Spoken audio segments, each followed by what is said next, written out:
الله من الشيطان الرجيم. بسم الله الرحمن الرحيم. الحمد لله رب العالمين، والصلاة والسلام والتحية والإكرام على خير الأنام وعلى أهل بيته الطيبين الطاهرين المعصومين الذين أذهب الله عنهم الرجس وطهرهم تطهيرا.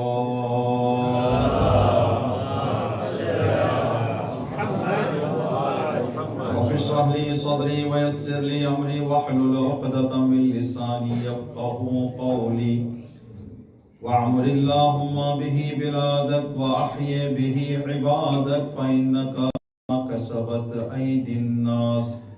ربنا اغفر لنا ولوالدينا ولوالدي والدينا ولمن وجب له حق علينا واللعنة على أعدائهم أجمعين.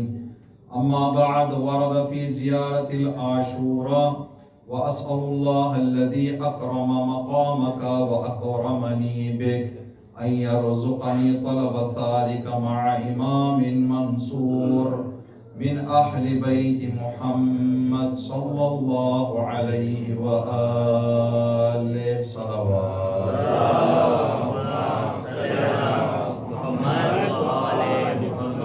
اس مجلس اعزا کی قبولیت کے لیے، اس مجلس کے ساتھ اس سال ایام اعزا کی تمام عزاداریوں کی قبولیت کے لیے بچے ہوئے ایام اعزا میں امام حسین علیہ السلام جیسے چاہتے ہیں ویسے عزاداری میں شرکت کرنے کی ہم سب کو توفیق نصیب ہونے کے لیے زندگی کی شروعات سے اس مجلس اعزا تک جو نیک کام بھی ہم سے انجام پایا ہے، خدا کے لطف و کرم سے ان تمام نیک کاموں کے قبول ہونے کے لیے شہدائے کربلا کی شہادت کے صدقے اسی طرح کی نیک توفیقات خدا کے گھر اور اہل بیت کے در سے متصل اور منسلک رہنے کی ہماری زندگی میں آخری سانس تک، ہمارے بچوں میں، ہماری نسلوں میں یہ توفیقات قیامت تک باقی رہنے کے لیے ہمیں اور ہماری اولاد کو زمانے کی گمراہی اور انحرافات سے نجات حاصل ہونے کے لیے اور ہم سب کی عاقبت بخیری کے لیے صلوات پڑھیں محمد و آل محمد. اللہم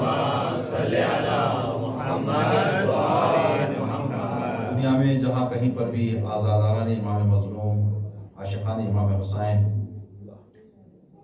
امام حسین کی محبت دلوں میں رکھنے والوں نے جو بھی عزاداری کی ہے اور جنہوں نے بھی عزاداریوں میں شرکت کی ہے، سب کی جان مال عزت آبرو کی حفاظت اور سب کی دعاؤں کی استجابت کے لیے مخصوصاً اس مرکز مطہر محفل فاطمہ سلام اللہ علیہ میں جو بھی مجالس منعقد ہوئی ہیں، پہلی مجلس سے لے کر اس مجلس تک ان 12 دنوں میں جنہوں نے بھی شرکت کی ہے، چاہے ایک دن چاہے 2 دن، جو دور سے آئے ہیں، جس نے بھی اس بارگاہ کی دہلیز میں قدم رکھا ہے، چاہے مومن ہو چاہے مومنہ، چاہے بزرگ چاہے جوان چاہے بچے، خدا تبارک تعالیٰ سب کی جان مال عزت و آبرو کی بے حق شہادت امام حسین علیہ السلام حفاظت فرمائے اور سب کی دلی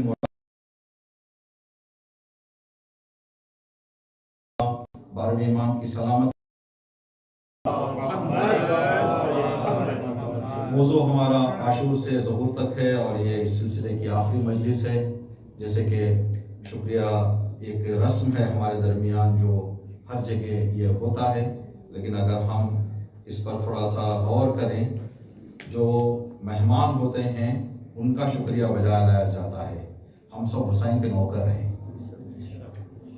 ہم سب حسین کے خادم ہیں اور ہمیں سب سے زیادہ مولا حسین کا شکر بجا لانا چاہیے کہ انہوں نے یہ موقع ہمیں عطا کیا.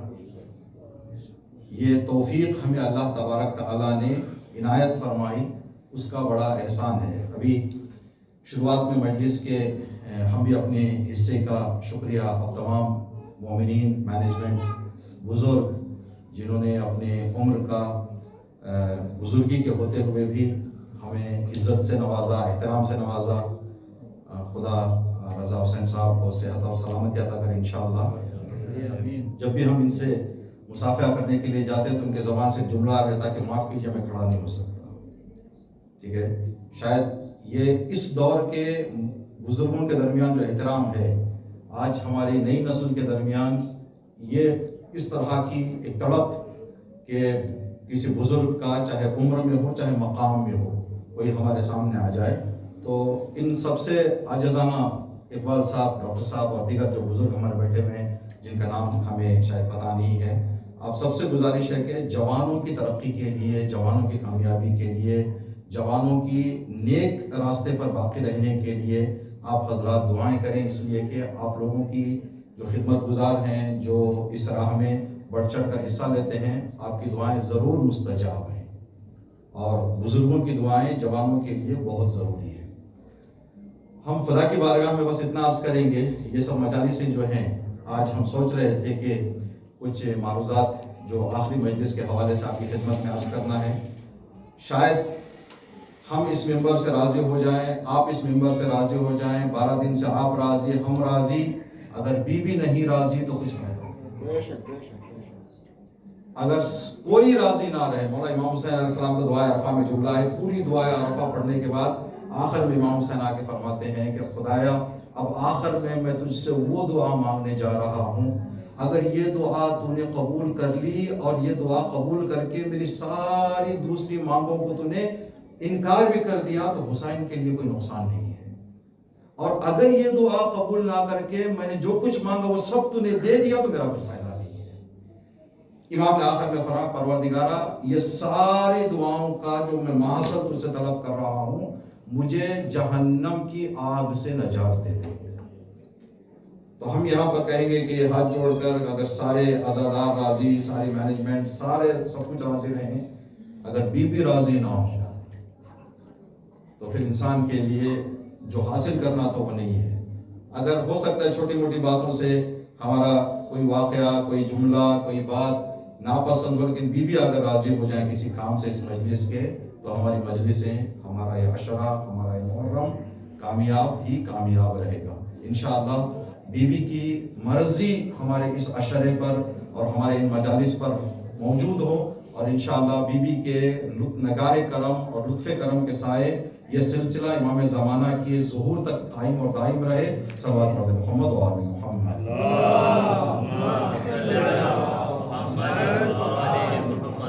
دیکھیں امام حسین علیہ السلام کا جو مقام ہے، اس مقام کے اعتبار سے امام کا تذکرہ کرنا ہم جیسوں کے بس کی بات نہیں ہے، اس لیے کہ نبی کریم نے فرمایا کہ جتنا حسین آسمانوں میں مشہور ہے، زمین پر جتنا لوگ جانتے ہیں، آسمان والے اس سے کئی زیادہ امام حسین کو پہچانتے ہیں۔ روایت میں ہے کہ ابی بن کعب جو رسول اللہ کے ایک مشہور صحابی تھے، وہ رسول اللہ کی خدمت کر رہے تھے، امام حسین تشریف لے کے آئے تو امام کو گود میں بٹھا کے رسول اللہ نے فرمایا یا زین السماوات والارض، اے زمین اور آسمان کی زینت تجھ پر میرا سلام۔ ابی بن کعب نے تعجب سے کہا یا نبی اللہ، آپ سید المرسلین ہیں، آپ افضل الانبیاء ہیں، آپ اولوالعزم پیغمبر ہیں، کیا آپ کے علاوہ بھی کوئی زمین اور آسمان کی زینت ہو سکتی ہے؟ تو نبی نے فرمایا ابی تو معراج نہیں گیا، میں جا کے آیا ہوں، میں ہو کے آیا ہوں وہاں پہ، اور میں نے دیکھا جگہ جگہ پر لکھا ہوا ہے ان الحسین مصباح الہدی و سفینۃ النجاۃ، جنت کے جس کونے میں جاؤ حسین کا نام لکھا ہوا ہے، حسین کے نام سے اللہ نے جنت کو خوبصورت بنا رکھا ہے، زینت عطا کر رکھی ہے۔ تو نبی نے فرمایا یا زین السماوات والارض، زمین کی عزت بھی حسین، آسمان کی عزت بھی حسین ہے۔ تو ہم جتنا ذکر کرنا چاہیے اتنا ہم نہیں کر سکتے، کوشش تلاش جتنا ہم ہو سکے ہم نے انجام دی ہے، اور سب نے مل کر جو انجام دی ہے۔ بی بی کی بارگاہ میں ایک بات، حضرت یوسف کی آیت بی بی کی بارگاہ میں آپ سب کی طرف سے، ہماری طرف سے ہم عرض کریں گے۔ جب حضرت یوسف کے گھر والوں کو قحطی آ گئی تھی تو وہ حضرت یوسف کے پاس گئے تھے گیہوں لینے کے لیے، تو جتنی گیہوں ان کو ضرورت تھی اور جتنا پیسہ اس کا دینا تھا، پیسہ کم تھا، گیہوں زیادہ چاہیے تھے۔ پہلی مرتبہ حضرت یوسف کی محبت کو انہوں نے دیکھا تھا تو دوسری مرتبہ ہمت کر کے گئے کہ اتنا مہربان انسان کم کو بھی ہماری ضرورت دیکھ کے دے گا زیادہ۔ تو جب پہنچے سامنے تو انہوں نے یوں عرض کیا، یہ عرض ہمارا یوسف پیغمبر کے بھائیوں نے حضرت یوسف سے کہا تھا، ہم عرض کر رہے ہیں بی بی کی خدمت میں، یہ ہماری عرض ہے بی بی کی خدمت میں۔ حضرت یوسف کے بھائیوں نے کہا تھا یا ایھا العزیز، اے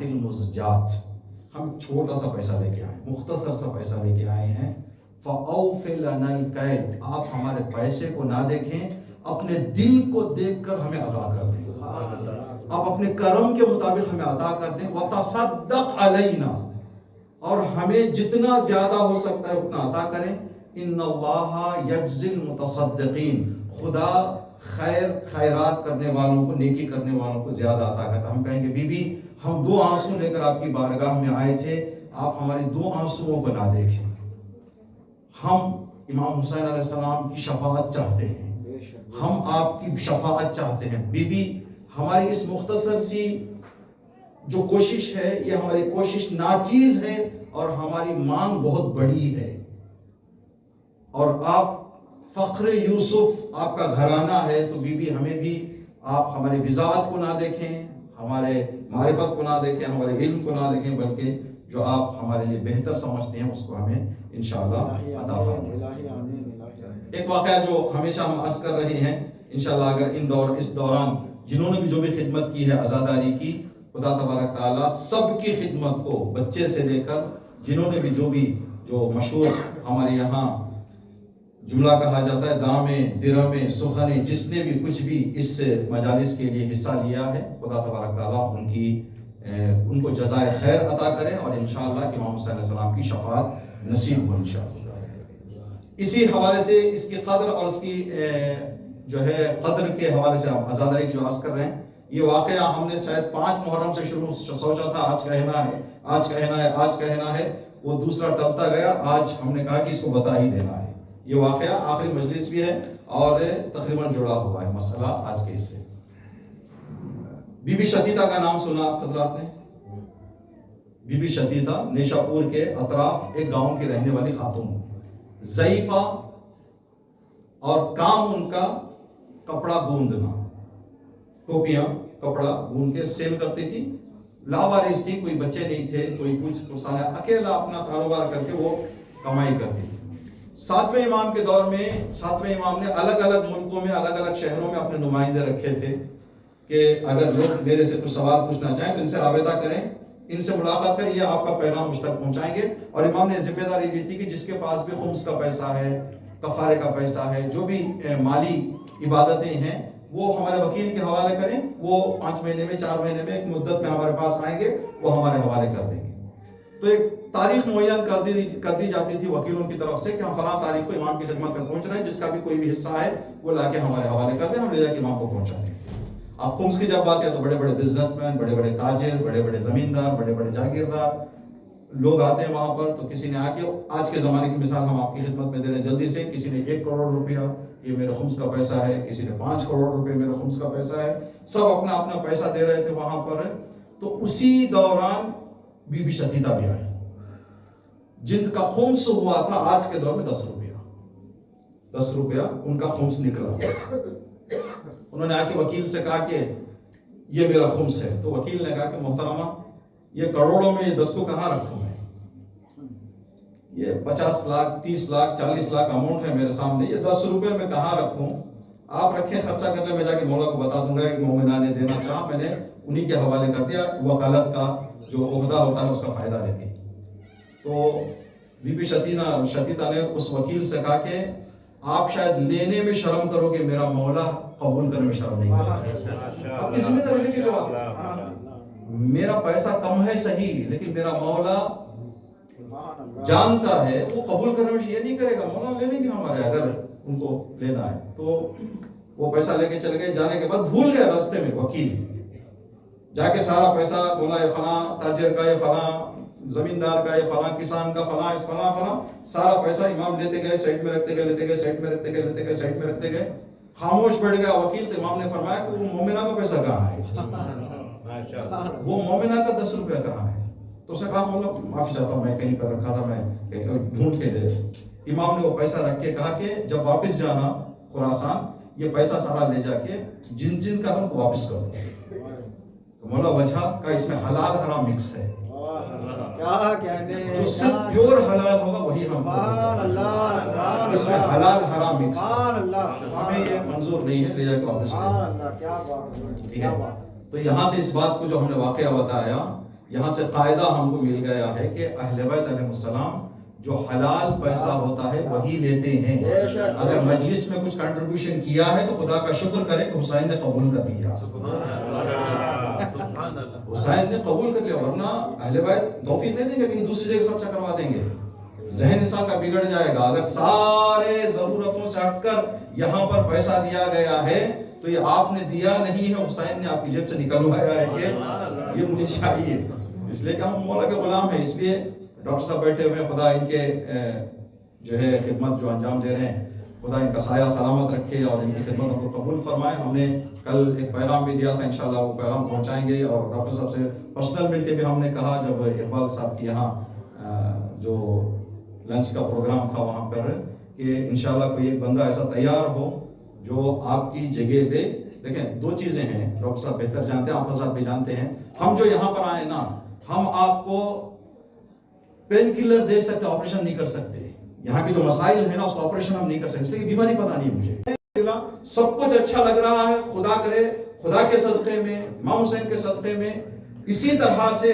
ورنہ یہ آگے جانا، یہ کامیابی ملنا اتنا آسان نہیں ہے. ہاں ہر جگہ کچھ اپ ڈاؤن کمیاں رہتی ہیں، لیکن ان کمیوں میں بھی ایک چیز کا ہم کو خیال رکھنا ہے. کہتے ہیں کہ ایک صاحب، ایک ٹیچر جو ہے پروفیسر میتھمیٹک کے، ایک یونیورسٹی میں اناؤنس کیا گیا کہ فلاں جگہ پر میتھمیٹک کے پروفیسر آنے والے ہیں، وہ لیکچر دیں گے، کچھ آپ کو گائیڈ کریں گے، کچھ مورل لیسن دیں گے آپ کو.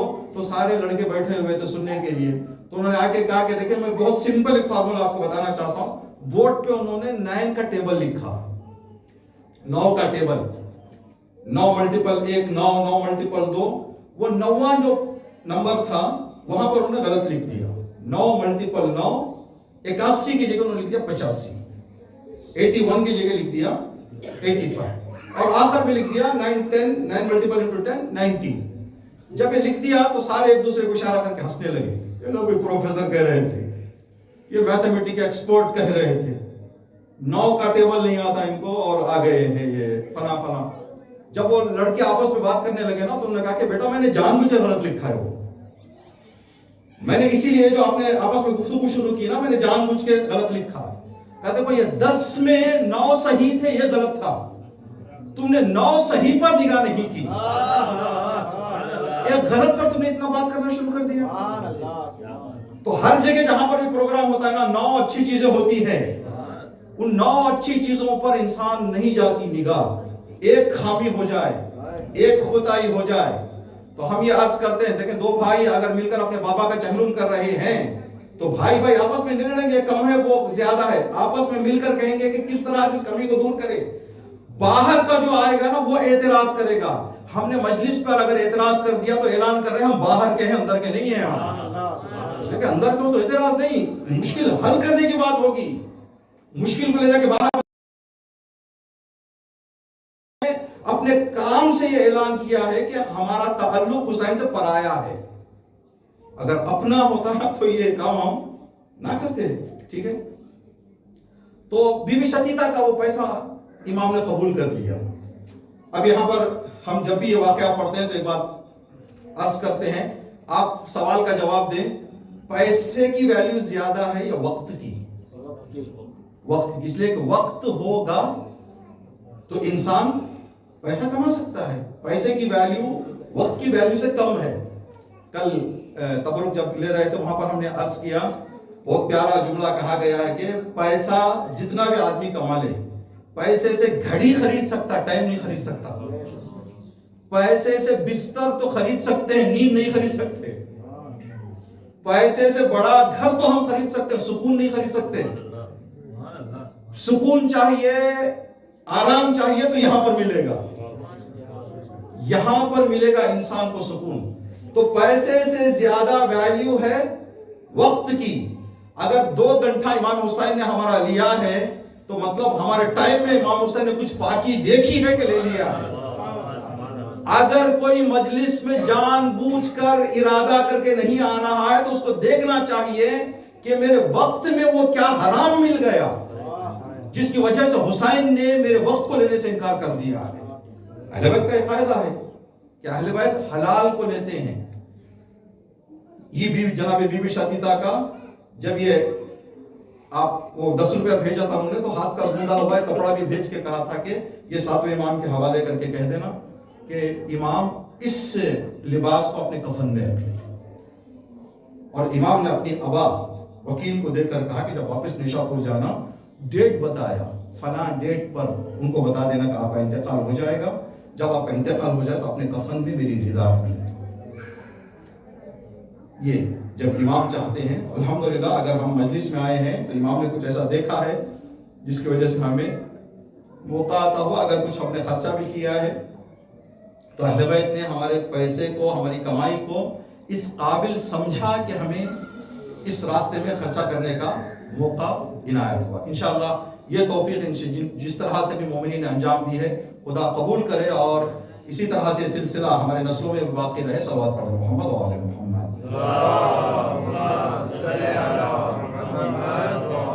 موضوع سے جوڑ کر کل ادھوری بات رہ گئی تھی تو انشاءاللہ بات کو مکمل کر لیں. لاسٹ جو ہم نے کل آپ کی خدمت میں عرض کیا تھا، کل سے جو قافلہ امام حسین کا نکلا ہے وہ جناب زینب کی سرپرستی میں ہے. تو جناب زینب ایک خاتون ہیں، تو خاتون کا جناب زینب کا کربلا میں ہونا اور یہ سرپرستی کرتے ہوئے جانا اس بات کی گواہ ہے کہ عاشور میں بھی خواتین تھیں، ظہور میں بھی خواتین رہیں گی، ہوں گی. ٹھیک ہے، تو اس بات کو دیکھیں. ابھی یہ جو ایام عزا چل رہے ہیں ہمارے یہاں، وہ 8 ربیع الاول کی آخری مجلس ہوتی ہے، 11ویں امام کی شہادت ہے. امام حسین سے سفر چلا ہے، 11ویں امام کی شہادت کے بعد اگلا دن 12ویں امام کی امامت کا ہے. یعنی امام حسین بھی اپنے سفر کو لے جا کر امام مہدی پہ روک رہے ہیں کہ جو میری مجلس میں آ جائے وہ اس مہدی کے گود میں چلا جائے. عزا سے شروع ہونے والا سلسلہ امام مہدی کی امامت کے سپرد ہم کو کر رہا ہے. تو یہ سلسلہ بھی بتا رہا ہے کہ اگر کوئی عاشور میں رہ کر ظہور تک نہ جائے، ناکام ہے انسان، ناکام ہے انسان. ابھی ہم نے عاشور کے دن جو تسلیت پیش کی ایک دوسرے کو، اس میں بھی جو سجدے میں دعا پڑھی، اس میں بھی سب میں یہی تھا کہ خدا امام کو جلد بھیج دے، خدا امام کو جلد بھیج دے. تو خواتین کا کردار ہے. تو خواتین جو ہوں گی وہاں پر عاشور میں جو خواتین تھیں اور جو ظہور میں ہوں گی، ان کا کیا طریقہ تھا، ان کے اندر کوالٹیز کیا تھی. اگر ہماری آج کی خواتین میں بھی یہ کوالٹیز آ جائیں تو یقین ہے کہ یہ خواتین بھی امام کے ساتھ ہوں گی. وہ کچھ کوالٹیز آپ کی خدمت میں عرض کریں گے. سب سے بڑی کوالٹی جو ہے وہ صبر. خواتین کے لیے بہت ضروری ہے کہ صبر کریں. دیکھیں جب ہم صبر کا لفظ سنتے ہیں نا، تو صبر کا لفظ سن کر فوراً کوئی تکلیف ہمارے ذہن میں آ جاتی ہے، پریشانی ہمارے ذہن میں آ جاتی ہے. روایت میں ہے پریشانی اور بیماریوں پر صبر کرنے سے بھی مشکل صحت میں صبر کرنا ہے. صحت میں کیسے صبر؟ کہا کہ جو بندہ بیمار ہو کر اپنی بیماری کی وجہ سے مجلس میں نہیں آ رہا ہے، اور ایک بندہ صحت مند رہ کر مجلس میں نہیں آ رہا ہے، تو آپ حضرات جو آئے ہیں یہاں پر، آپ نے اپنا ٹائم نکالا ہے، تو آپ کو بھی صبر چاہیے. یہاں پر بیٹھنا 1 گھنٹہ 2 گھنٹہ بغیر صبر کے نہیں ہوتا. تو جن کے پاس صحت میں صبر نہیں کر سکتے، صحت کا صبر جو ہے وہ بیماری کے صبر سے بھی زیادہ اجر رکھتا ہے. روایت میں بتا گیا ہے کہ واجب انجام دینے کے لیے بھی صبر چاہیے. روزہ رکھنے کے لیے صبر چاہیے یا نہیں چاہیے؟ واجبات اور حلال کو انجام دینے کے صبر کے لیے صبر جتنا ضروری ہے، حرام پر بچنے کے لیے بھی اس سے بھی زیادہ صبر چاہیے. اور اس کا اجر اس کے اجر سے زیادہ ملتا ہے انسان کو، اس لیے کہ جتنا سخت کام ہوتا جائے گا اتنا اجر انسان کا بڑھتا جائے گا. تو خواتین کے اندر 2 نمونے آپ کی خدمت میں عرض کریں گے جلدی سے کہ کس طرح کا صبر تھا. 2 خواتین کا نام جو وہ 11 کی لیسٹ جو چھٹے امام نے بتائی کہ 11 مومنات کو اللہ قبر سے اٹھائے گا اور 12ویں امام کے لشکر میں شامل کرے گا. ان میں سے 2 خواتین ہیں جن کا نام، ایک ہے سیانہ ماشطہ، ایک ہے قنوہ. سیانہ ماشطہ حضرت موسیٰ کے زمانے کے خاتون، انتقال ہوا ہے حضرت موسیٰ کے زمانے میں، اٹھائی جائیں گی امام مہدی کے زمانے میں، اور کہیں گی، خدا کہے گا کہ آپ کے اندر یہ قابلیت ہے کہ آپ 12ویں امام کے لشکر میں شامل ہو جائیں. لیکن اس خاتون کا خدا حفاظت کر رہا ہے. سیانہ ماشطہ کون تھی یہ خاتون؟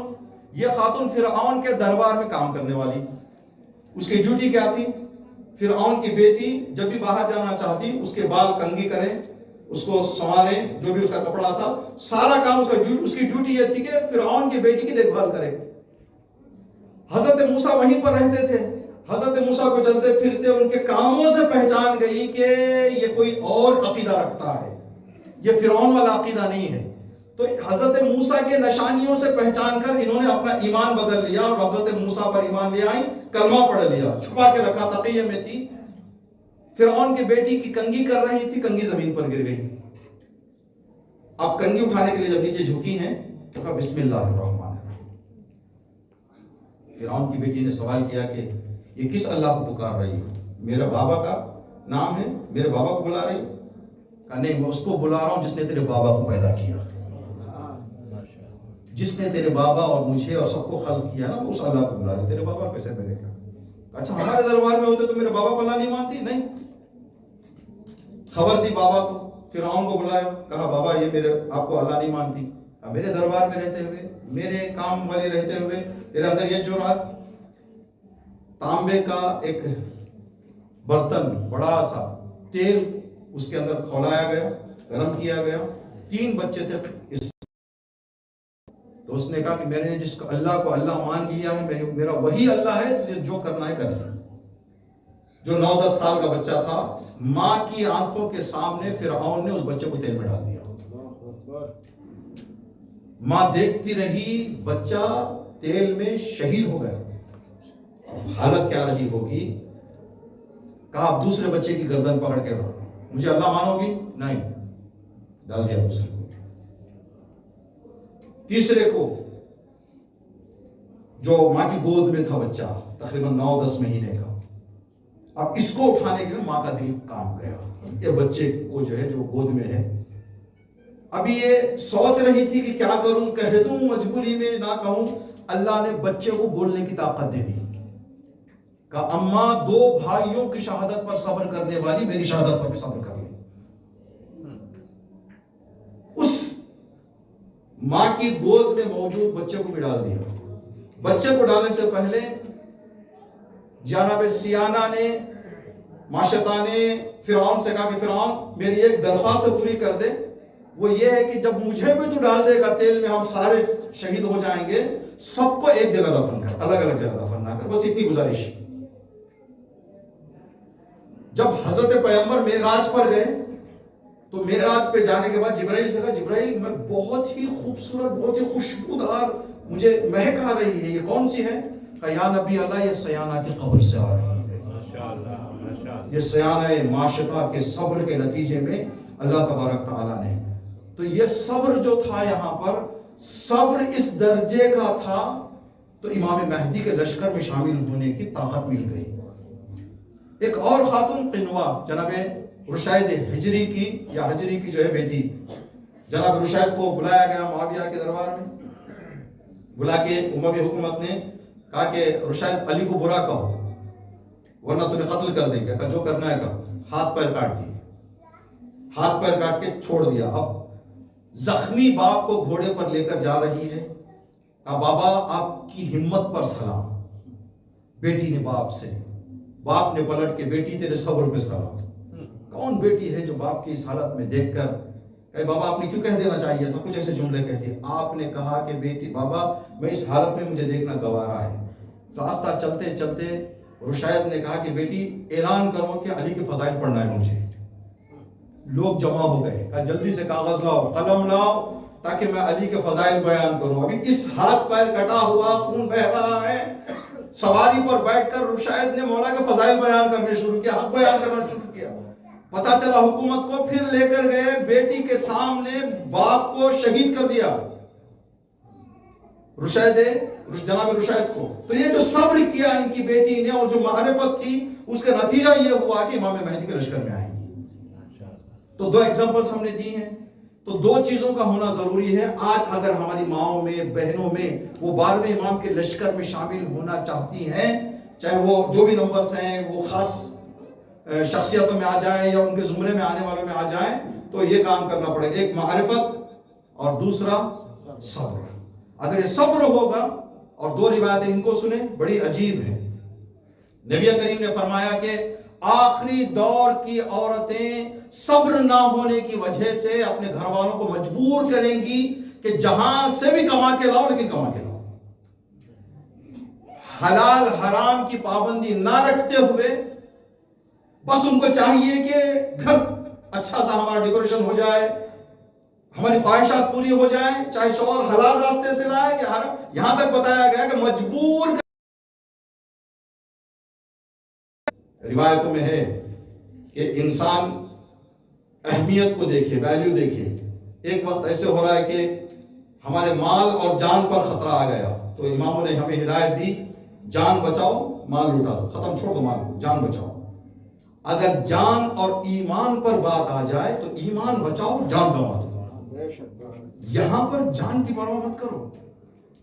تو جب اس طرح کا، ابھی کل ہم نے واقعہ بتایا آپ کا، جب وہ تنور والا واقعہ جو بتایا خولی کا، جب خولی لے کر گیا تو زوجہ نے پوچھا کہ ملعون تو نے یہ کیا کیا ہے؟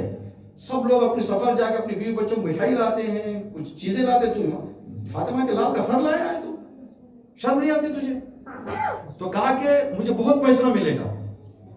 تو جیسے ہی کہا بہت پیسہ ملے گا تو ان کی زوجہ نے کہا کہ اب میرا اور تیرا رشتہ ختم، میں تجھ سے طلاق لینا چاہتی ہوں. جہاں حسین کے قتل کا پیسہ سفرے پہ آ جائے، میں سفرے پہ بیٹھنا نہیں چاہتی. میں یعنی حرام اگر آ جائے تو میں حرام تیرے ساتھ رہنا، تیرا رشتہ توڑنا مجھے گوارا ہے، حرام کھانا مجھے گوارا نہیں ہے.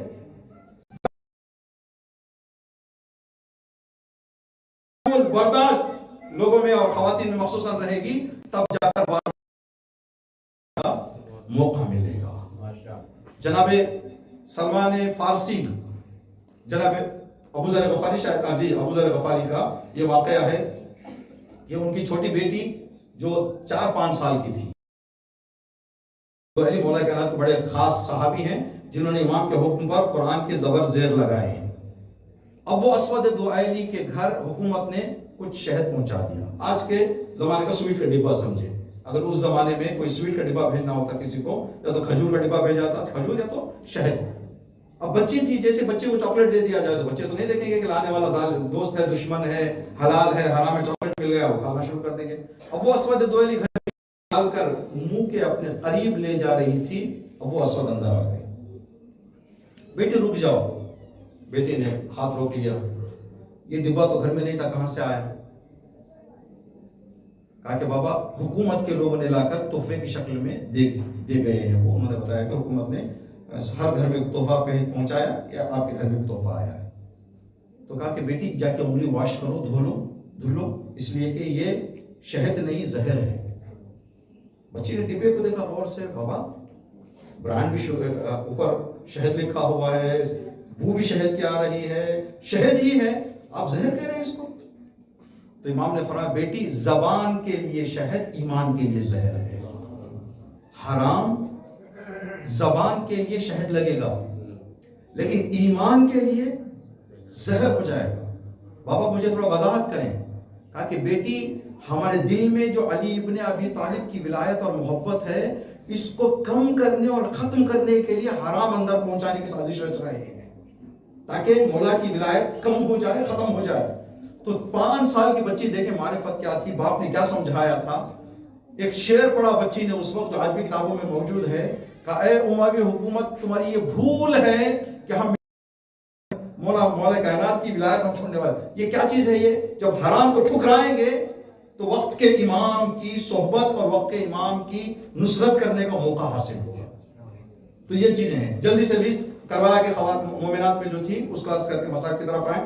دیکھیں کربلا میں جو بیویاں تھیں نا، ان کے کیا کوالٹیز تھے. ایک، بیویوں میں معرفت، اطاعت، بصیرت، کہاں کیا کہنا ہے، کس سے کہنا ہے، یہ چیز اہم اور مہم کی پہچان. یعنی ایک وقت میں 2 چیزیں ہمارے سامنے آ جائیں تو کس چیز کو ہم اپنائیں، کس چیز کو چھوڑ دیں، کس چیز کو بچائیں، کس چیز کو قربان کریں، یہ ہمارے پاس پہچان ہونی چاہیے. خود دین کے راستے پر رہتے ہوئے اپنے بچوں کو دین کے راستے پر لانا، یہ خواتین کربلا کی مشہور اور جو نمایاں کارکردگیاں کی ہے. اگر آج ہماری مائیں ہماری بہنیں لشکر امام زمانہ میں عاشور سے ظہور میں رہنا چاہتی ہیں تو یہ چیزیں معرفت حاصل کرنا ہے، اطاعت رہنی ہے، بصیرت رہنی ہے، اہم اور مہم کو دیکھنا ہے کہ کس کو قبول کریں کس کو قربان کر دیں، اور خود راہ حق پر رہتے ہوئے بچوں کو بھی راہ حق پر باقی رکھنے کی تلاش اور کوشش کرنی ہے۔ جو شب عاشور کے واقعات میں ہم پڑھتے ہیں، جناب زینب نے اپنے بچوں کو بٹھایا، کہا بیٹا تم جعفر طیار کے پوتے ہو، تمہارے دادا کے دونوں ہاتھ شہید ہوئے ہیں دین بچانے کے لیے، بیٹا تم علی کے نواسے ہو، علی کے سر پہ ضربت لگی ہے اس دین کے خاطر، بیٹا دین کے لیے سب کچھ لٹا دینا جب دین خطرے میں آ جائے۔ جب بچوں کو ماں نے یہ سمجھایا تو صبح آ کر بچوں نے میدان میں کہا کہ اگر تم نہیں پہچانتے تو پہچان لو، ہم جعفر طیار کے پوتے ہیں۔ یہ خود ماں راہ مستقیم اور راہ حق پر رہ کر جب بچوں کو یہ چیز سکھائیں گی تو کربلا میں اون و محمد جیسے بچے دنیا دیکھنے کو ملیں گے، جناب قاسم جیسی شخصیتیں دیکھنے کو ملیں گی، جناب علی اکبر جیسی شخصیتیں دیکھنے کو ملیں گی۔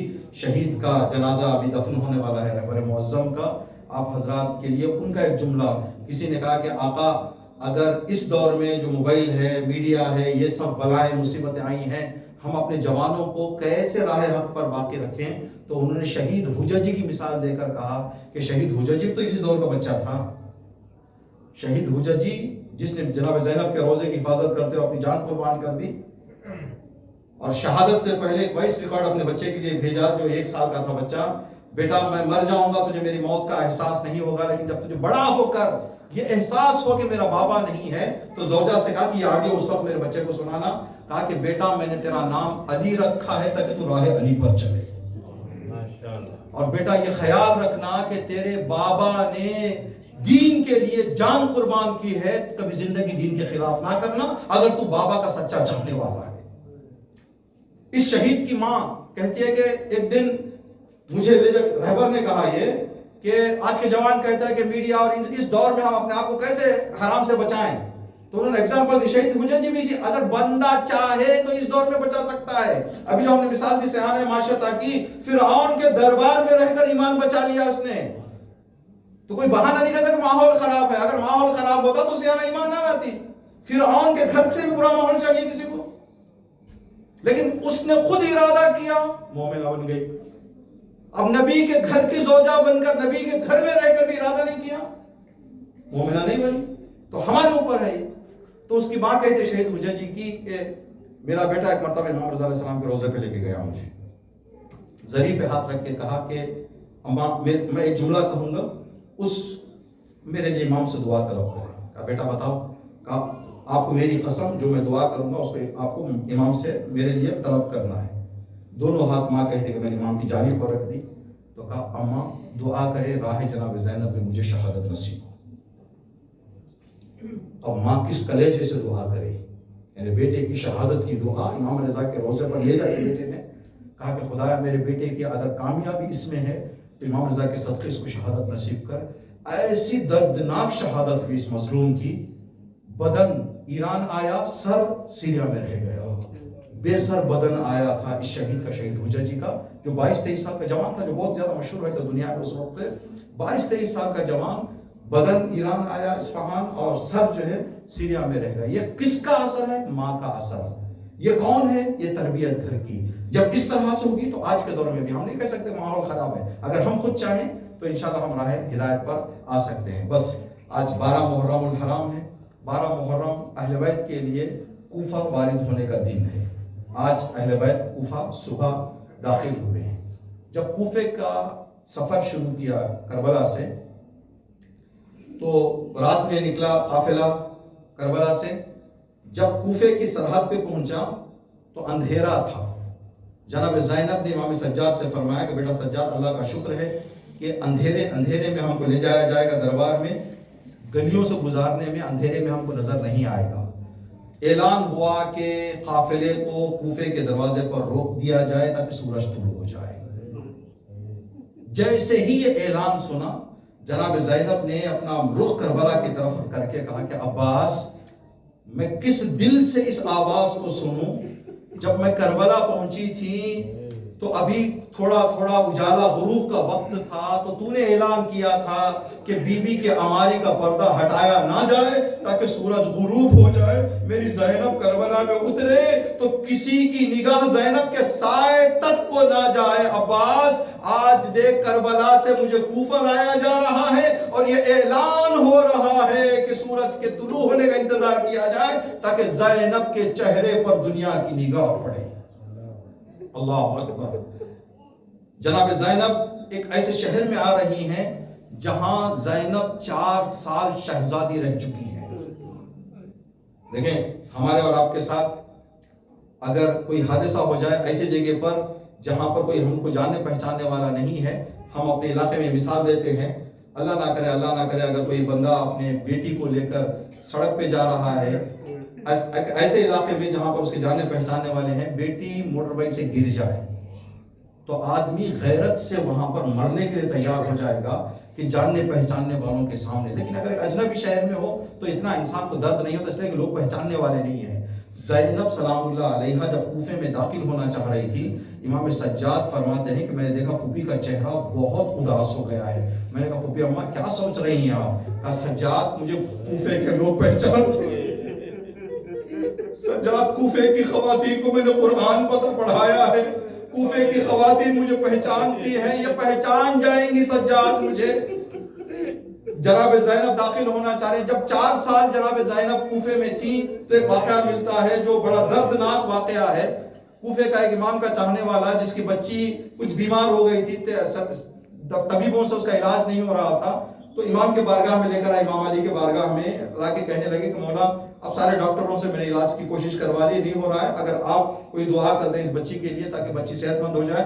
تو امام نے فرمایا کہ اچھا بچی کو شفا چاہیے؟ کہا ہاں۔ کہا میرے حسین کو بلاؤ، میرے حسین کو بلاؤ۔ جناب امام حسین قریب آئے، کہا بیٹا حسین اس کی صحت یابی کے لیے دعا کر دے۔ امام حسین نے ہاتھوں کو بلند کیا، پروردگار تجھے حسین کے حق کا واسطہ اس کو صحت عطا کر دے۔ بچی فی الفور امام حسین کی دعا سے شفایاب ہو گئی۔ جیسے بچی شفایاب ہو گئی تو باپ خوشی میں آ کر کہنے لگا کہ مولا میری بیٹی کی شفا دینے کی کہ اجر اور اس کے انعام میں شکریہ ادا کرنا چاہتا ہوں آپ کا۔